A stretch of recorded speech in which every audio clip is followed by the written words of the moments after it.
L'invité de Yann Barthès ce mercredi 14 juin dans Quotidien était Frédéric, le grand gagnant de Koh-Lanta, le feu sacré.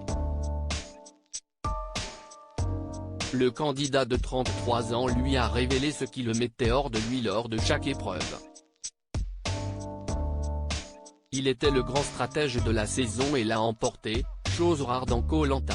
Ce mardi 13 juin 2023, Frédéric a gagné la 24e édition du jeu d'aventure tourné, cette année-là, aux Philippines.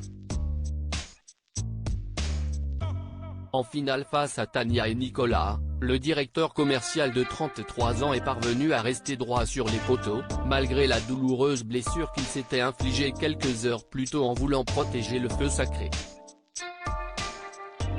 Sorti victorieux de cet mythique et ultime affrontement, le candidat a pu compter sur le soutien des membres de son alliance masculine, et, étonnamment, de la majorité des filles du jury final, 7 voix contre 2 pour sa rivale.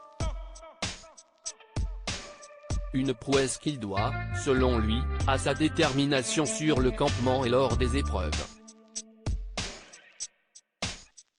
Cette contrainte qui aurait pu le pousser à bout. Le grand allié de Quentin peut en effet se targuer d'avoir notamment remporté la dernière immunité, qu'il a dédiée à son père décédé il y a 13 ans. D'une manière générale, le jeune homme n'a clairement pas démérité et a été un véritable atout moteur tout au long de ses 40 jours de survie. Pourtant, il reconnaît avoir été à la limite de l'excès de colère à certains moments à cause de cet aspect central du programme. L'invité de Quotidien du mercredi 14 juin avoue, « On ne gère pas la faim, on l'a subie en fait. Et on avance parce qu'on n'a pas trop le choix.